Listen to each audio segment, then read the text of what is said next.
All right, we're finally here with the third tip. Time for the third tip, Chad. Here we are, 10 tips to help you win football games. Trying to put this series together 10 weeks in a row, talking about different things we've seen as a method to help win football games. Now, we're going to make, of all 10 of these, I'm really proud of this, and I really do think it'll be able to help some people, and I've gotten some really good feedback over the first two, but nothing's going to be more captain obvious than today. Okay, so I'm just going to preface that with the people that always listen. I hope they'll still listen, but we're going to tell you some earth-shattering stuff today. But it is 10 tips to win games, and some of them have to be a little more obvious than others, but we're going to try to talk about how to do it. But today, tip number 3, you got to win on 3rd and 4th down. I mean, there you go. I know everybody's just like, Paul, they're probably slamming on brakes. I was about to say, I feel like we can just stop here. I mean, I think people slammed on brakes. Right, They may have gotten in accidents hearing like that earth-shattering tip of focus on winning 3rd and 4th down. But obviously, everybody knows that. So I'm not trying to, in this particular one, we're not really trying to put out there something that we know that we're saying you may not know. Not at all. Everybody knows winning 3rd and 4th down is important. We're going to try to talk about some things you can do to help you win 3rd and 4th down, and we're going to talk about why it's so important. Because here's what I've found, and this is really the premise for this whole thing. The only reason I included this in these, I was writing a book, 100 football situation. You find it on Amazon or my parkresource.org. I mean, anyway, y'all know about all that. So shameless plug. In that, when I was doing that, I went back and looked through 75 games in a row.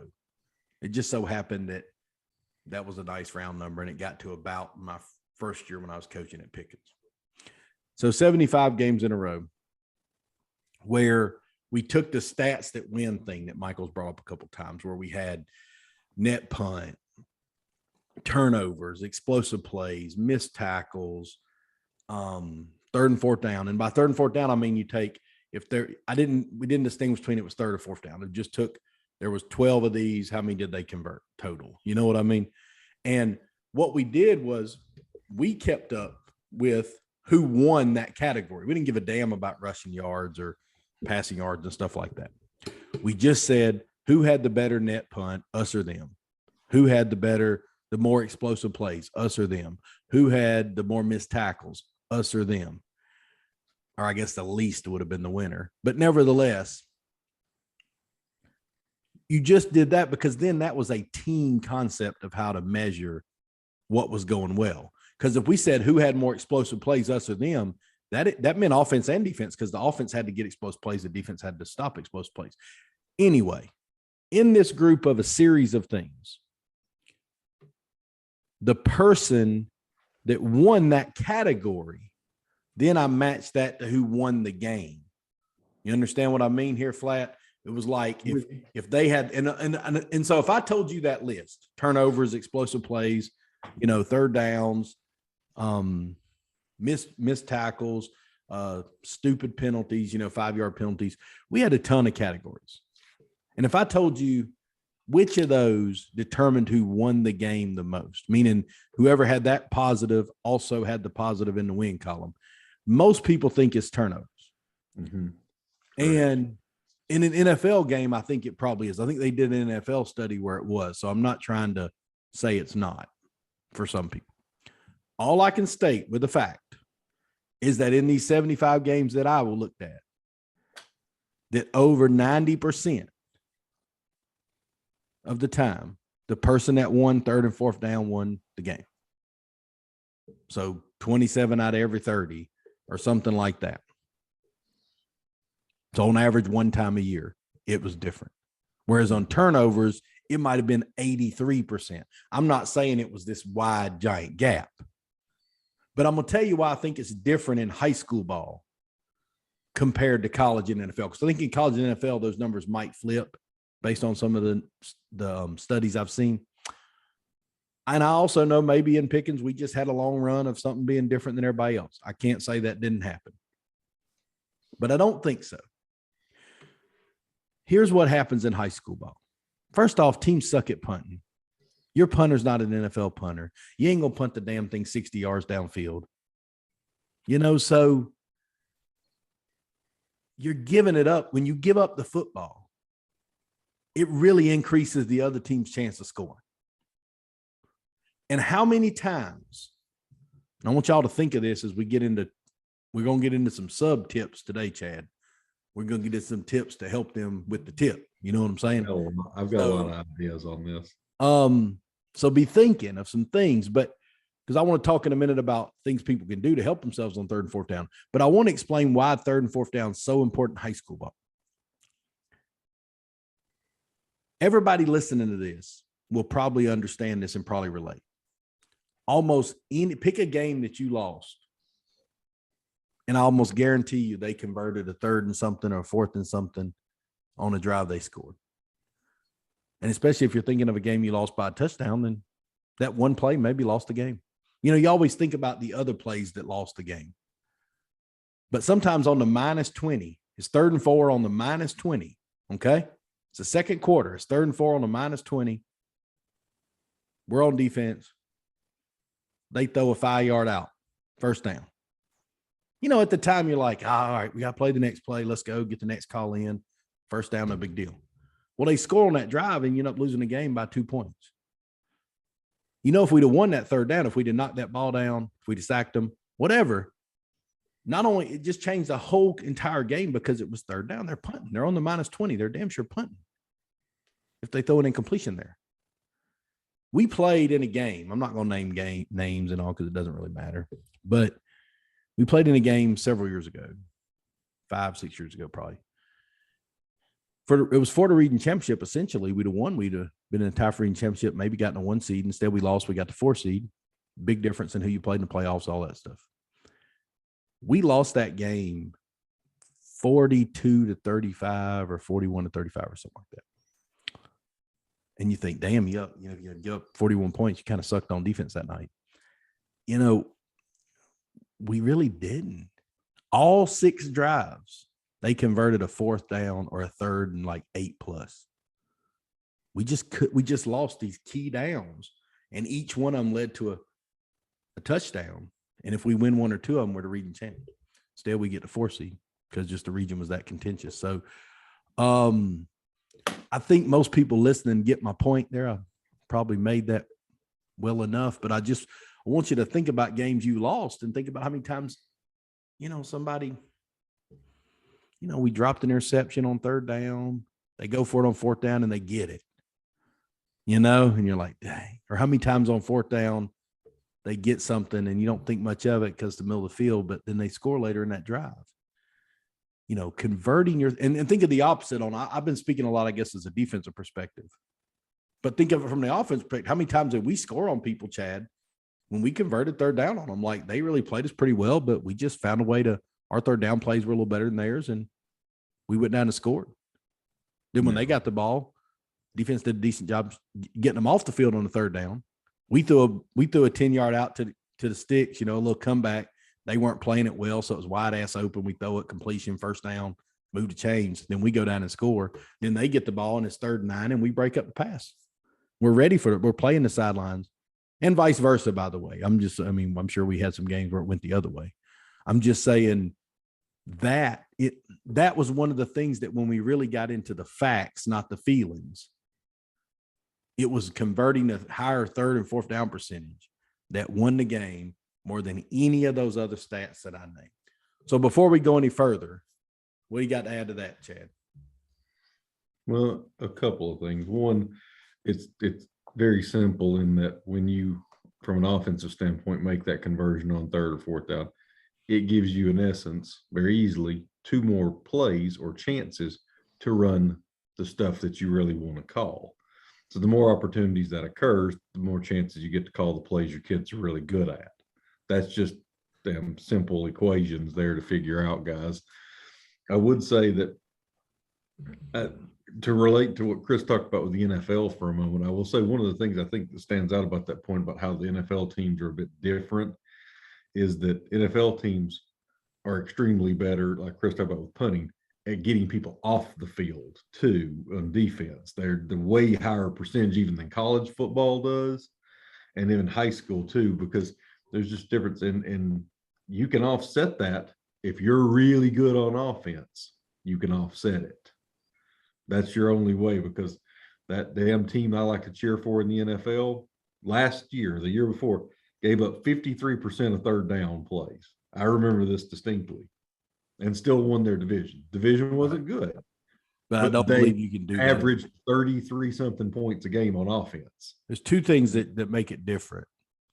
And I do think maybe we should make a tip, which this newsflash, this is not one of the 10 tips, but maybe one of them should be, you don't coach in the damn NFL. So, or college. Like, I've never understood, I'm going to go on a 10-second soapbox, but I never understood people like obsessing with the Chiefs offense or Alabama's offense. Or I love watching Alabama play. I went to school there. I'm not drawing up the ball plays.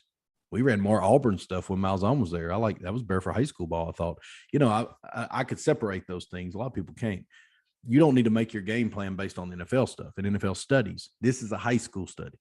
And in this high school study, one, you don't have a punter. Let me reiterate that. There might be 4 punters in the country that are so valuable, you're like, I'll just punt it down there. We'll get it back. It's not even about the defenses to me as much, Chad. It's about the punter, because, you never know if your defense ain't good. We can't tell you that. But if you're going to punt it 30 yards on a rope, they're going to return it 6. You only gave them 24 yards. Right. They've got a greater chance of scoring than if you punt it 50, no return. Now it's worth not that big a deal that you didn't get that third down. Right. But it becomes a huge deal when it's that.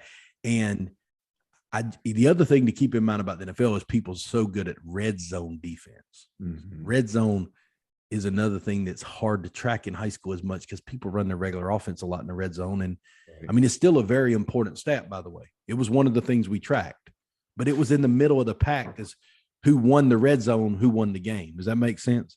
Yes. Like, who won the red zone won the game like 63% of the time.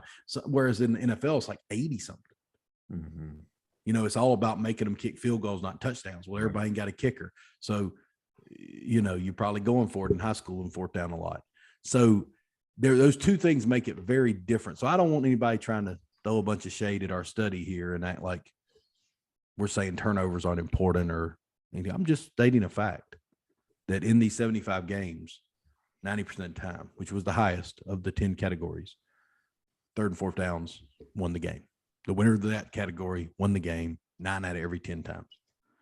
And that was the games we lost, we didn't win that. And the games we won it, with a couple exceptions. And we got to say, Michael, I think that it's important to preface this with, like, this is true when the teams are even. Like, this is when the teams are about the same or very similar. It does typically come down to who's able to stay on the field or who's able to get the other team off the field. Well, typically when one team sucks, their third down percentage suck too. You're right. Well, but true. But when we played Cartersville, we didn't get them to a lot of third downs. They went first down, second down, first down. No. Like, so. Yes, if you never get them to third down, then yes. So I'm pretty sure, I may be wrong. I'm pretty sure when we played Cartersville, we beat them on third and fourth down. Just maybe. And did not win the game because just we did maybe not get that was one of the 3 times or 4 times. Yeah, that's what I mean. So some of that they had will throw you off. I think it was the first draft pick playing too. Yeah, he did all right. But typically speaking, when one team is good and the other team's not good, they're still going to lose a lot of them plays. When we played bad teams, their third down, they were like 2 of 14 on third down or something. Go ahead. I'm sorry. So, no, I think that just the way that offenses have evolved to be so much more explosive, you don't have the 3 yards in a cloud of dust so much anymore. Especially from a defense perspective, it's not that first and second down don't really matter, but the whole purpose of first and second down is to put yourself in a good position to be able to get them off the field on third down. Like, we're trying to get them in a 3rd and 8 situation, not a 3rd and 2 situation. Yeah. So that's the whole kind of premise, I feel like, of defense now, is put yourself in a good position to be able to get them off the field. And that's what this highlights here. So. Yeah, if you want to get into helping, how people can, the overall tip is, try to help put a lot of energy in stopping third and fourth downs. How can one go about doing that? Because, the first tip was chart efficiency. That was a how to do something. Then it was come up with an accountability. So we said how to do it. Saying stop third and fourth downs is it's not the exact same. That's just a tip. And then we say, how would one go about doing that? I bring this up because maybe the younger coaches, and by younger coach, they'll be younger than us. So most everybody is, they may not see this as big a problem as I do because they may practice differently and they're coming up. But when we came up, there wasn't a huge emphasis on this at the high school level. You know, we pretty much practiced defense or offense. Like we practiced our offense, we practiced our defense. And then we would practice like the crazy situations. You know, we'd practice special team situation. We practiced offensive defense situation, but it was sporadically. Whereas when you get in the higher levels, college NFL, you know, you're getting a third medium period every week, you're getting a third long period, a third and extra long period, whatever. You're seeing more and more of that at high school. So I don't know that we're doing anything earth shattering saying practice it. But if you're not practicing that stuff, you're wrong. Like if you're not saying, all right, it's third and long, we're gonna run, you know, this period's 10 plays, third and long. You know, put a marker out there, try to get the first down, call whatever plays you're going to call and try to do it. Same way with the red zone and some other stuff, but we're just talking about third and fourth downs now. So first, actually practice it. Because if you think kids understand where the marker is and how many yards they got to get without you explaining to them, you're going to be mistaken. They don't. So try to start impressing upon them the basics of what each situation is. And Michael talked a minute ago about putting yourself in a better situation. So basically, depending on how long the third down is, then the greater chance you got to stop them on defense or getting it on offense, right? So if it's third and short, the offense has the advantage. Third and long, the defense has the advantage. Here's what we would break it down when we were scouting and looking at third and fourth down. Break it down in 4 groups, really 5, but I put 4 on here. Extra long yardage, which I'm going to say is like double stakes, like, you know, plus 11 plus, right? If it was 11 plus to go, that was going to be extra long, which I wanted to separate from long because extra long is a lot harder to get. In extra long yardage, teams basically have 2 options. They can go for it or play safe. So they can either run screen draw something and try to get it, and if they don't punt, or they're going to hang in there and pat the ball and 5-step and try to take their time and get it across. Like if you understand that in both cases, you know what you can do and what your opponent can do. That's going to help you. So just the basics of extra long yardage is be ready for the safe or they're going for it. Everybody's one or the other. Most people got a tendency. Hopefully, if you're an offensive coach, you can be at least decent at both of them. In long yardage, you got to protect the sticks. Make them throw. You know, sometimes a lot of people throw mesh on this, both sides, and a lot of people throw sprint out, and a lot of people throw these little comebacks. And when I say protect the stick, I don't necessarily mean the outside of the field. I just mean most of the routes are going to just over that line. If there was a yellow line in your high school game, most of the routes are going over that yellow line, protect the sticks. In the medium yardage, the basics that I kind of saw in studying was new formation. That could be offense or defense, but the people that did well in medium yardages, and medium yardage be like 4, 5, 6. Okay. So think a long yardage is 7, 8, 9, 10. Medium yardage, 3rd and 4, 3rd and 5, 3rd and 6. New formation, same old stuff. So you've been running this sprint out. You love it. It's a good play. You're running out of a new formation. You know, on defense, you've been doing this thing. It's working. Give it a little different look. Move to it. Stem, creepers, whatever. Short yardage, ready for the extra people on defense. Are we able to put extra people on line of scrimmage or in the box? On offense, are we able to cover up the extra people on the line of scrimmage in the box? These are kind of the basics. We're going to get into some other things in a minute, but you got to kind of go in there knowing, you know, at least let's be good at something. At least let's understand the premise, what generally happens, and make decisions based on that. So what do you guys got to add to that? I think the big one for me that I always think about in my limited time coaching defense was when you get to the long yardage and protecting the sticks, this is so much of actual individual time coaching kids to challenge throws and make them contested all the time. And I try to work the kids to not be afraid of them calling pass interference on you. It's worth the chance to get the ball knocked down and get off the field more than it is than if you give it up either way. It works because in high school it's 15 yards. It ain't a big deal. It ain't like the NFL where you give up where it happened on the field at. So that having that contested throw was always a really big deal. Yeah, that's really hard to do too for high school kids. Well, and what I thought, I used this example a second ago, and I'll give it to Michael, but when we're talking about these basics, and then we're going to talk about offense separate and defense separate in just a minute for those that are more curious about us bouncing back and forth. But I thought before we even got into that, it was just what's the basics of what wins that yardage. So I used this example a minute ago about long yardage, and I said, we threw a 10-yard comeback and we converted it and they didn't. That's understanding where to stick. If a team is going to play 10 yards off and backpedal because they're so terrified of getting beat deep, right, which I'm not saying every team does that, but you'll see 1 or 2 a year. That's the team you need to throw the 10-yard comeback out on 3rd and 9. They're going to let you at least once or twice. And you need to just throw it. And you need to have it in the playbook. You need to practice it in 3rd and 9 so the kid knows to run a 10-yard comeback, not an 8-yard one. And on 3rd and 7, maybe needs to run an 8-yard one.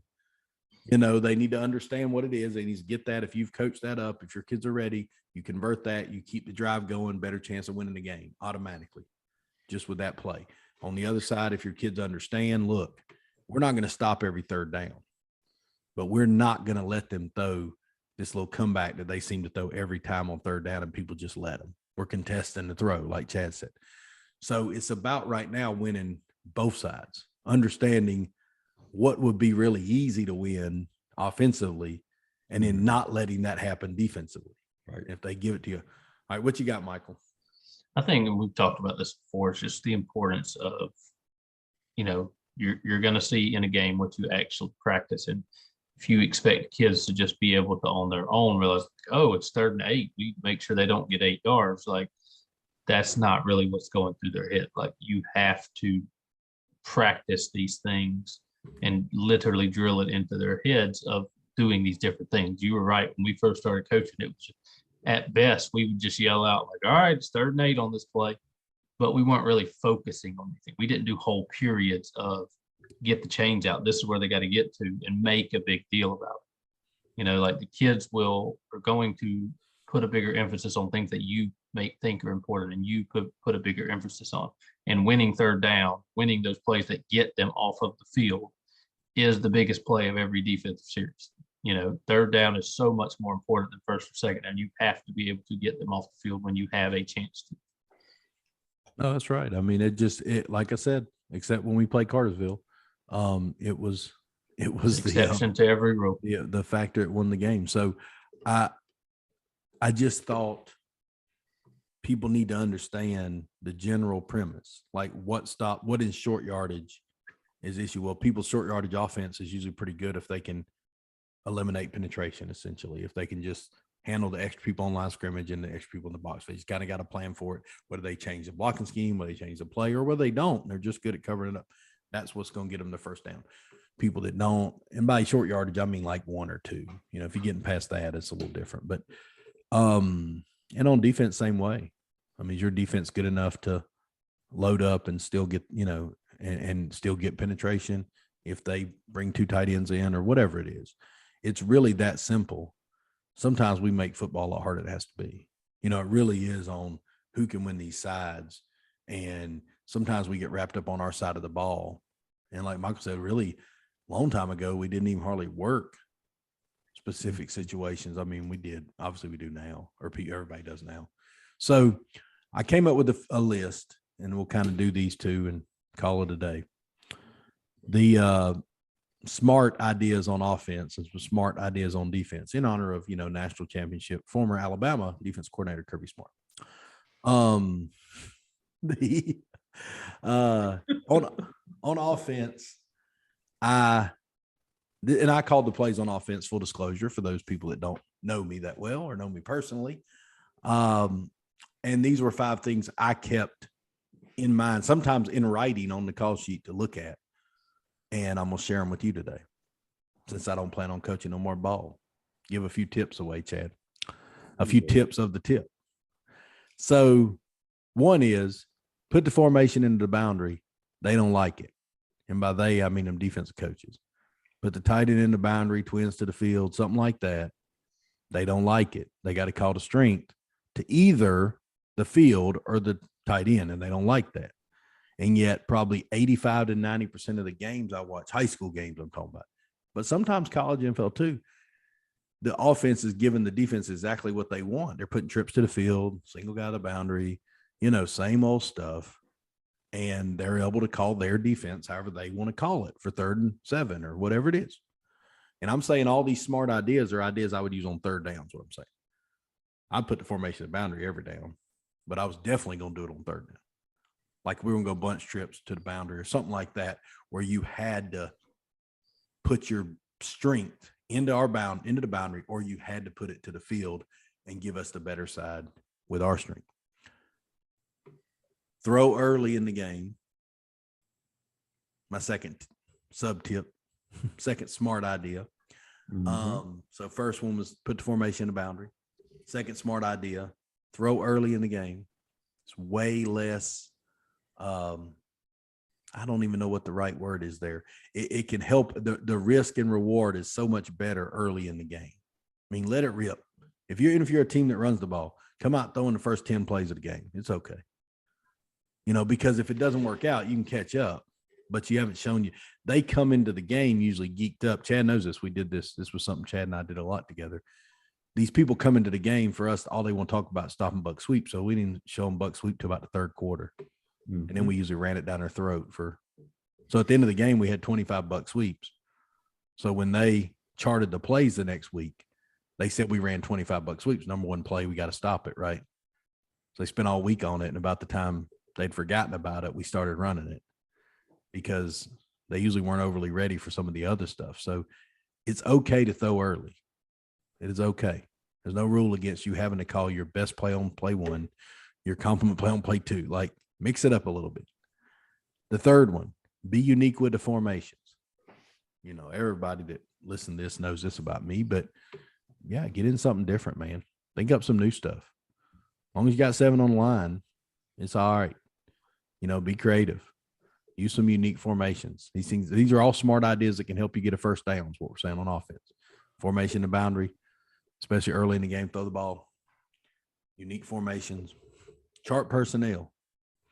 Chad knows this. Chad was actually really good at this for me. That we need to know where their good kids are. Let's not BS anybody. It's a lot about the good kids. And run away from them. Yeah. Or throw away or double this guy on the pass pro. I mean, it could be anything you want it to be. But you're a fool if you don't know where people are. First off, I would chart personnel nowadays because people do sub package more in high school than they used to. You need to know the personnel because you need to know if they bring so-and-so in, they're going nickel or they're going to run cover 4 every time so-and-so's in the game. Or yeah, you need to know that stuff too. But I'm also saying just keep up with who's better than who. And then probably one of my biggest secrets that I've never really revealed on here, I'm about to reveal. Use your sideline. Your sideline is your friend. Mm-hmm. Keep in mind, those are 15, 16-year-old, 17-year-old weirdos out there. Some of them are good-looking kids, and when they got helmets and shoulder pads on, they look pretty dang mean. They ain't really that mean. Like, they're just regular kids. They usually get their feelings hurt really easy, even if they're all-state players. If you can put your good kids on your sideline, like we had a really good receiver the last few years I was coaching, we put him on our sideline. The whole first quarter, he'd be on the right. The whole second quarter be on the left. The whole third quarter on the right. The whole fourth one. I just kept him to our sideline the whole game. I mean, he just lined up to that side. And I could see, first off, I could see who was guarding them. Secondly, more importantly, their coach couldn't. So there's no chance to holler, watch the fade every play or whatever it was, And I'm telling you, I don't have any numbers to support this like I do the third down thing in general, but I really felt like this, as much as anything, helped us convert 3rd and 4th downs, especially if we're talking about the medium, long, extra long ones. That if I got our good kids on our side, and I'm looking at them and I can see better than I can on the other side. And their coach can't say much to them because they're so far away. I thought I could call a better play. Your sideline is your friend. You don't get as many pass interferences on your sideline. You don't get as many, well, you know, or vice versa. I was saying on defense. If you're on offense, you might get more pass interferences called on your sideline. You know, so I don't think that people knew we did that, or I don't remember it being an issue, but we totally did that. Like most of the key plays were run at our side. I didn't run them right or left. We just ran them to our sideline. We used to return punts to our sideline because same deal. You wouldn't blocking get the backs. You don't get many blocking the back calls on your sideline. You always get them on the other sideline. Mm-hmm. So the sideline is your friend. Do y'all want to add anything else on? You got any Kirby Smart ideas on offense? Know that we play a team every year and they were notorious for they would keep the ball on their sideline. We, you know, and it was very frustrating. So I mean, that is definitely one of the things that you probably don't think about, but is a huge advantage. Like we knew exactly what they were doing, but we couldn't communicate it to our kids because they would get the ball in the hash and then just keep running this certain kind of plays over and over until we over adjusted and they could do what they wanted to back to the other side. It was from an offensive side, that's a huge advantage. Mm-hmm. Well, just another way to dictate. The key on offense is you to dictate, correct? Not let them dictate to you. And you dictate to them by putting a formation in the boundary, by throwing early, by running different formations, by make sure you know where their good kids are, and by using your sideline. So those 5 tips are really they're really good for offense, period. I mean, this episode is on 3rd and 4th down, but truthfully, that's a good 2nd down list, you know, a good 1st down list. You got anything to add to that, Chad, before we start talking about defense? I don't. Y'all covered that sufficiently. All right. Even Michael got in. Mm-hmm. Yeah, he brought that passion. We're going to get Michael in on this, on the smart ideas on defense. The defense is a little harder to give you some smart, and here's why. You don't dictate the tempo. I mean, ideally on defense, you want to still dictate the tempo. But if the team is good at their job, if they're good at those 5 things we just mentioned, it can make it challenging for you to dictate to them how to play. So the most important thing, I think, on defense on 3rd and 4th down, now this is just for 3rd and 4th down, but I think the most important thing is understanding who they are. I think if you were gonna, this whole thing where you print a huddle report of like every run, I think it's become less and less important. And I'm not saying you don't print it and look at it, but I'm saying if they're 22% this and they got 9,000 running plays listed on this report, all of them 1%, 2%, like, what is that? So don't show me the games they were beating somebody to death or they were getting beat to death. And don't show me all the first downs. Like, just show me like the 3rd mediums. I just want to see the 3rd. I'm just going to watch it like a movie. Both sides. You know, I want to see what they do on defense on 3rd medium. I want to see what they're doing off 3rd medium. Let me just watch it like a movie. Same thing on 3rd and long. Same thing on short yardage. If you do it that way, you're going to find that you'll see a lot of the same stuff. And so when you print that big report, it's only 3%. But when you just do the 3rd and longs, it's 85%. You know, because it was, you know, or 75, maybe it's 3 out of 4. They only ran 4 of them, but 3 times they called the same play. They ran this guy on this 10 out. They ran this mesh, whatever it was. Think back to what I said about extra long yardage. So extra long yardage, the offense, whether it's your team on offense or your team on defense, doesn't matter. The offense has the choice to go for it or play it safe. They're going to throw a screen, a draw. Some teams on 3rd and 14, they'll just throw a jailbreak or something, right? And then some teams on 3rd and 14, they're going to drop back there and run by cross and run a 15-yard dig behind it, and they're going to try to convert the 1st down. I don't think there's anything wrong with either one of them. But I think if you watch some film, you can figure that out before the game. And here's why that matters. If you know they're going to run wide cross and run a 15-yard dig behind it, in high school ball, that's going to take a minute. Mm-hmm. Bring some pressure. Now we can go. Bring more than they can block. Make them throw hot. If you know they're probably more likely to throw that jailbreak screen, I don't know if bringing a bunch of people is going to help. Might be the way to give them the first down. Them They D drop linemen 8. are going to go either way. And you know they can do the other one. Don't get me wrong.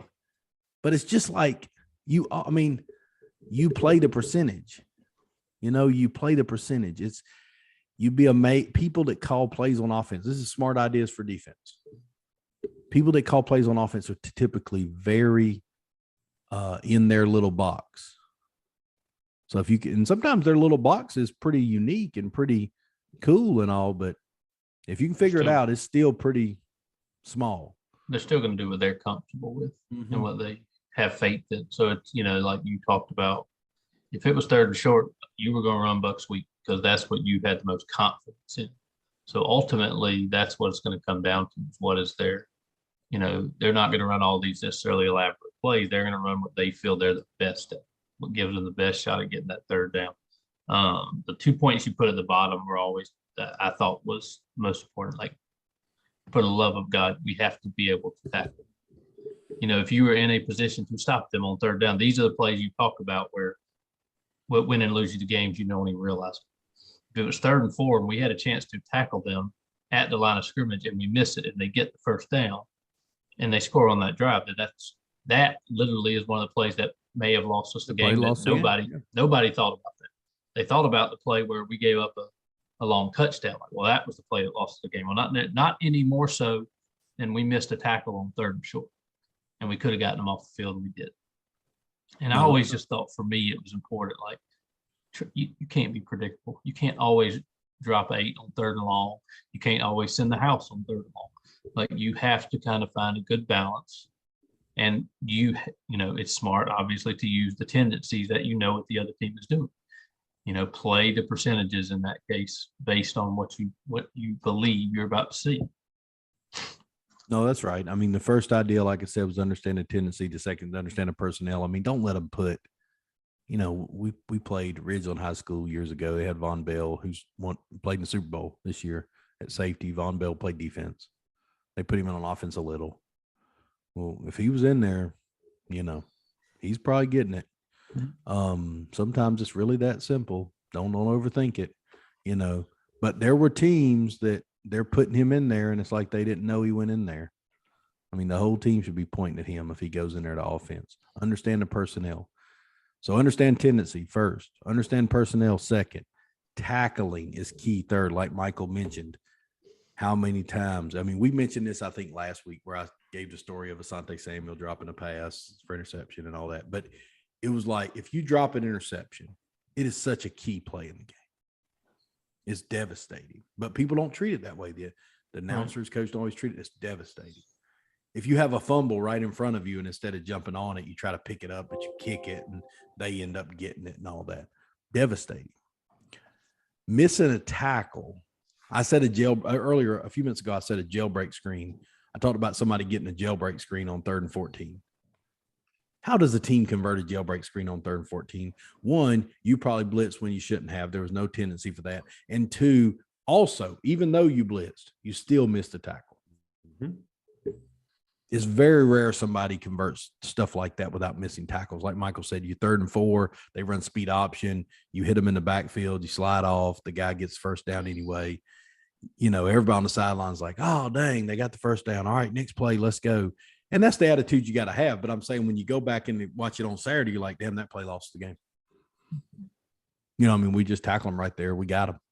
Yeah. I mean, it's really that simple. And we talked about last week about grading players and showing players things. I think these are the plays you got to show players. Not to embarrass them, but you got to show them that speed option and say, man, y'all know if we make this tackle here, like the game's over, like we won. And instead we didn't, and they went down and scored. Like, we got to do better than that. And sometimes it's on the first series of the game. Is what I'm trying to say. It's not always the game winning drive in high school. Because in high school ball, the game doesn't usually come down to the last minute with somebody with the ball. That actually only happens every now and then. Whereas it happens all the time in the higher up levels. It's really about winning those keys. When you get that 3rd and long, you got to get them off the field. And if that 3rd and long is on the first series or the last one, it doesn't matter. It's probably equally important. We got to get them off the field. And like Michael said, the last smart idea I had was mix it up. Do some different things, give some different looks. If you can come up with a play, and I thought defensive coaches are really good. I always thought defensive coaches are better than offensive coaches. They're usually meticulous, but they get kind of lazy with the alignments. You know, you can have, they don't use the offensive mindset with, you can have a lot of looks in the same play. You know, I think the better defensive guys are doing that now, where you see a lot of people lining up maybe the same way, giving a lot of looks, or lining up a bunch of ways, and it's really the same 2 or 3 things. But nevertheless, they're mixing it up. So that would be our smart ideas on defense. But 3rd and 4th down, just so key. And again, I don't want to act like we tried to fool anybody. We started this episode by saying this is obvious, and we're going to end it by saying this was obvious. But I hope it bring an effort. If your team, let me say this, and I'll be done. I'll give the rest of y'all, and we'll get out of this episode. Go to the conclusion and Flatt's favorites and all that. If your team, if I come to your practice and your kids aren't kind of half making fun of you because you always talk about 3rd down, then you're probably wrong. Like if we come to your team and we ask them, is 3rd and 4th down important? What do they say? You know, and that's what I guess I'm saying. I don't think any coach is listening to this saying, man, I got to do better on 3rd and 4th down, make it important. I didn't even know that was important. Damn, glad them guys told me. Nobody's saying that. But is your practice schedule, is your scheme and your time that you have to learn a bit, is that showing that 3rd and 4th downs are important? Is that a good way to put it, Chad? It is. It is. It has to be something that they are invested in. And like you said, you want them to make fun of you about it because that's how much you harp on it. So they're going to make fun of you. Mm-hmm. And you're going to stop some people on 3rd down. Correct. Because, even in the making fun of it, they recognize it's important, is what it is. So it's sunk in. Mm-hmm. Yeah, I mean, we get it said. I feel like you said it earlier. They will focus on what you show as being important. So when you put that emphasis on there, it makes it a bigger deal to them. They realize the importance of it. Kids don't know as much football as coaches. Like, you know, I'd be a much better player if I went back now. No, I'm going to know, obviously, but you know, that they just don't. I don't know. I think I can do it. I got a few plays left in. I think Jordan Davis ran a faster 40 time than any of us ever ran. He's about 350 pounds. I can't run a 30 that fast. But no, I know what you mean. You guys got anything else about this subject before we go on to the conclusion? I have some good things to offer to help with this in the conclusion. Some sub tips. That's right. Stay tuned. That's what they call in the business a tease. Yes.